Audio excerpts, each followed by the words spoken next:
9वां महीना। सुमित्रा जी की बहू रितु प्रेग्नेंट थी और अब उसकी प्रेगनेंसी का 9वां महीना चल रहा था। रितु का पति देवेश उसका काफी अच्छे से ख्याल रखता था, लेकिन प्रेगनेंसी अपने आप में ही एक अलग ही वक्त होता है जब एक औरत कई तरह के बदलावों से गुजरती है। शरीर के साथ साथ उसके अंदर बहुत सारे इमोशनल चेंजेस भी आते हैं और रितु इन सब चीजों से गुजर रही थी। इसीलिए कई बार वो बहुत परेशान हो जाती थी। उसे बार बार बहुत मुश्किलों का सामना करना पड़ रहा था। एक दिन अचानक शाम के वक्त रितु जोर जोर से रोने लगी।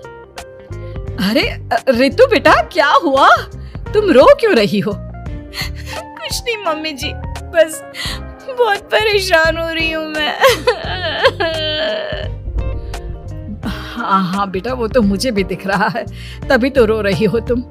लेकिन परेशानी के पीछे की वजह तो बताओ, आखिर बात क्या है? किसी ने कुछ कहा क्या तुमसे? नहीं मम्मी जी, किसी ने कुछ भी नहीं कहा, बस ऐसे ही मेरा मन कर रहा है रोने का। अरे बेटा, ये क्या बात हुई? रोने का मन कर रहा है? अरे तुम माँ बनने वाली हो, अगर इस तरह रहोगी ना तो बच्चा भी रोने वाले नेचर का पैदा होगा। तो फिर मैं क्या करूं मम्मी जी? मुझे बता अपने दिल की बात, मेरे साथ शेयर कर कि क्या परेशानी है। वो क्या है ना मम्मी जी, मैं अपने पेट की तरफ देखती हूँ ना तो अजीब सी घबराहट होती है। अरे लेकिन क्यों बेटा? तुम्हारे पेट में तो तुम्हारा आने वाला बच्चा है, इसे देखकर तुम्हें खुश होना चाहिए। मम्मी जी, वो क्या है ना, मेरा पेट इतना बड़ा हो गया है, शरीर की हालत ऐसी हो गई है तो सोच सोच कर डर लगता है कि मैं कभी फिर से पहले जैसी स्लिम और ब्यूटीफुल हो पाऊंगी क्या। अरे बेटा, ये तो कुछ दिनों की बात है, सब कुछ बिल्कुल पहले जैसा हो जाएगा। कुछ दिनों के बाद तुम्हें चिंता करने की कोई जरूरत नहीं होगी। रितु, क्या हुआ? तुम बार बार करवटें क्यों बदल रही हो? रात के 2 बज रहे हैं, सो जाओ ना अब। देवेश, नींद नहीं आ रही है, मैं ठीक से सो नहीं पा रही हूँ। अरे ये क्या, तुम तो उठकर बैठ गई। इस तरह बैठे बैठे पूरी रात बिताओगी क्या? क्या करूं देवेश, पेट की वजह से जैसे ही लेटती हूँ अजीब सा लगने लगता है, ठीक से सो भी नहीं पाती। तुम एक काम करो, अपने पेट के बगल में एक तकिया लगा लो, तुम्हें ठीक से नींद आ जाएगी। वो भी करके देख लिया, अब तो लगता है जब तक बच्चा इस दुनिया में नहीं आएगा मैं ठीक से सो भी नहीं पाऊंगी। रितु, बच्चा आने के बाद कौन सा चैन की नींद सो पाओगी? कम से कम अब तो आराम कर लो। तुम सो जाओ देवेश, मैं बैठे बैठे ही अपनी नींद निकाल लूंगी। और फिर कुछ दिन के बाद सुमित्रा जी के घर पर कुछ परिचित लोग मिलने के लिए आते हैं। मम्मी जी, आप उन लोगों के साथ बैठकर बातें करिए, मैं सबके लिए चाय बना देती हूँ। अरे नहीं बेटा, मैं कर लूंगी, अभी तुम्हारी तबीयत ठीक नहीं है ना, तुम आराम करो। अरे मम्मी, घर के छोटे मोटे काम तो मैं करती हूँ ना, चाय बनाने में कैसी प्रॉब्लम? अच्छा ठीक है, अगर कोई परेशानी नहीं है तो बना दो चाय। अरे ये क्या बात है सुमित्रा जी, आप तो दादी बनने वाली हैं। हाँ जी, बस ठीक ठाक तरीके से मेरा पोता या पोती इस दुनिया में आ जाए तो चैन हो जाए। सही कहती हैं बहन जी, एक औरत के लिए ये वक्त बहुत मुश्किल होता है। वैसे बहू की तबीयत तो ठीक है ना?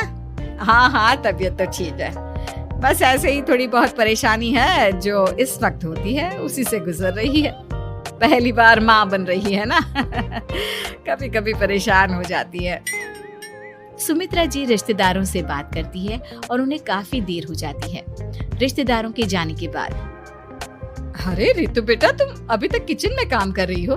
मैंने तुम्हें मना किया था ना, इतनी देर खड़े रहने की क्या जरूरत थी? मम्मी जी, वो मुझे लगा रात के खाने में देर हो जाएगी, इसलिए मैं साफ उधर बिजी थी तो मैं खाना बनाने लग गई थी। अरे बेटा, तुम तो बिल्कुल कुछ भी नहीं समझती, जरा अपने पैरों की हालत तो देखो। हाँ मम्मी जी, मुझे भी ना पैरों में बहुत भारीपन लग रहा है। ये भारीपन नहीं है, ज्यादा देर खड़े रहने की वजह से तुम्हारे पैरों में सूजन आ गई है।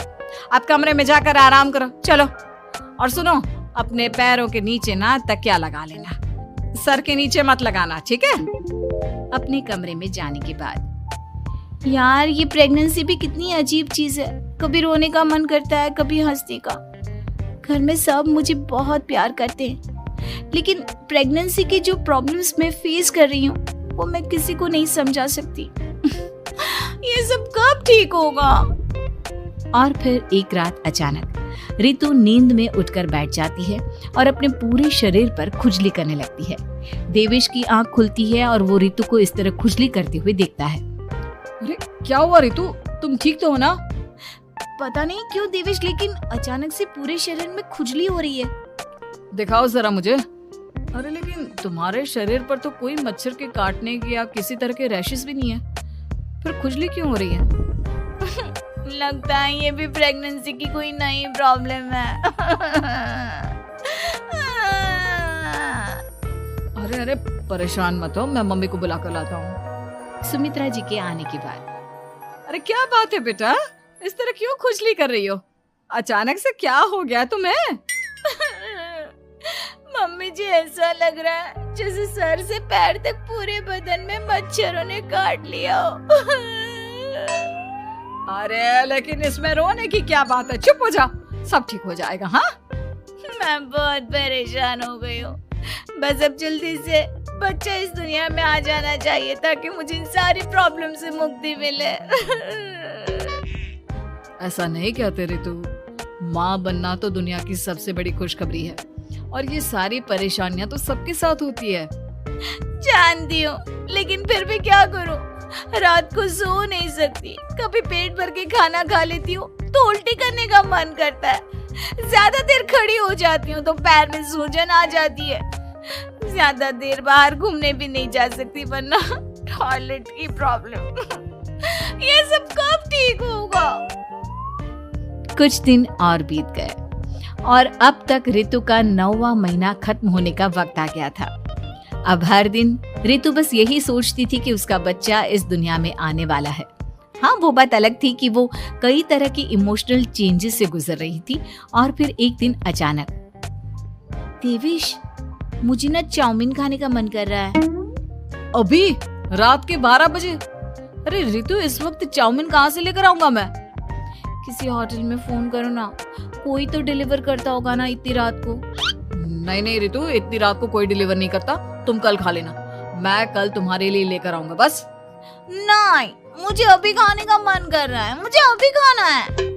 अच्छा अच्छा ठीक है, एक काम करो, मैं किचन में जाकर तुम्हारे लिए मैगी बना कर लाता हूँ, क्या पता उसे खाकर तुम्हारा मन ठीक हो जाए। हाँ ठीक है। देवेश रितु को मैगी बनाकर खिला देता है, लेकिन अगले दिन अचानक से रितु की तबीयत खराब हो जाती है। क्या हुआ है बहू को? बेटा तूने कुछ उल्टा सीधा तो नहीं खा लिया ना? मम्मी वो कल आधी रात को चाउमीन खाने की बात कर रही थी तो मैंने इसे मैगी बनाकर खिला दी। अरे लेकिन एक बार मुझसे तो पूछ लेता, इसी वजह से उसे अजीब सा लग रहा है। कोई बात नहीं, वैसे भी बच्चा आने का वक्त पास आ गया है ना, इसलिए ये सब चीजें हो रही है। मेरे पेट में बहुत दर्द हो रहा है, जब से मैगी खाई है तब से पता नहीं क्या हो गया। अरे कुछ नहीं हुआ बेटा, बस कुछ दिन की बात और है, परेशान मत हो। चल हम तुम्हें ना डॉक्टर के पास ले चलते हैं।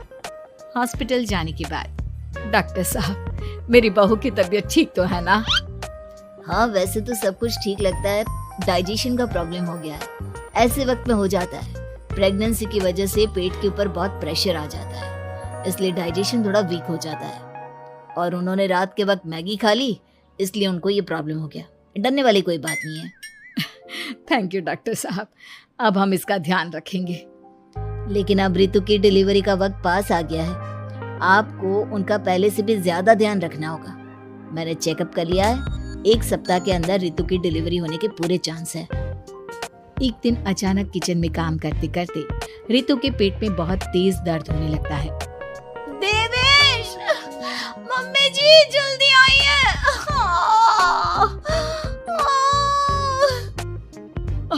अरे क्या हुआ बहू, क्या हुआ तुम्हें? बहुत दर्द हो रहा है मम्मी, मेरे पेट में बहुत तेज दर्द हो रहा है, मुझसे खड़ा भी नहीं रहा जा रहा। इधर आ जाओ रितु, मैं तुम्हें बेड पर लिटा देता हूँ, सब ठीक हो जाएगा। बेटा, मुझे लगता है इसकी डिलीवरी का वक्त पास आ गया है। अब हमें रितु को हॉस्पिटल ले जाना होगा। वैसे भी डॉक्टर ने कहा था कि 1 सप्ताह के अंदर डिलीवरी कभी भी हो सकती है। मुझे बहुत दर्द हो रहा है, ऐसा लग रहा है जैसे मैं मर जाऊंगी। प्लीज मुझे बचा लो देवेश। अरे रितु, घबराओ मत, ऐसा कुछ नहीं होगा। हॉस्पिटल पहुंचने के बाद आप जल्दी से रितु को एडमिट करवा दीजिए और आप लोग बाहर वेट करिए। नहीं, मुझे बहुत दर्द हो रहा है। रितु, समझने की कोशिश करो, सब कुछ ठीक हो जाएगा। रितु को लेबर पेन शुरू हो गया था और वो काफी तकलीफ से गुजर रही थी। एक बच्चे को जन्म देते समय औरत जिस तकलीफ से गुजरती है उसे सिर्फ वही समझ सकती है। रितु की तकलीफ को देखकर देवेश भी काफी इमोशनल हो गया था। रितु को इस तरह चीखते देखकर उसे बहुत दुख हो रहा था, लेकिन आधे घंटे के बाद जब डॉक्टर अपने हाथ में रितु और देवेश की छोटी सी बच्ची को लेकर आया तो रितु के चेहरे पर स्माइल आ गई। रितु, ये देखो, तुम्हारी और मेरी नन्ही सी बेटी। ये तो एकदम परी की तरह दिखती है। दिखेगी क्यों नहीं, एकदम तुम पर गई है ना, इसलिए। लेकिन मम्मी, उसकी नाक तो मेरे जैसी है। अच्छा ठीक है, नाक तुम रख लो, बाकी सब मेरे जैसा। देखा रितु, तुमने कितनी तकलीफ सही, लेकिन उस तकलीफ के बदले तुम्हें भगवान ने ये छोटी सी परी दे दी। और ऐसा सब औरतों के साथ होता है। तुमने बहुत हिम्मत रखी है बेटा, और इसका नतीजा आज हमारे सामने है।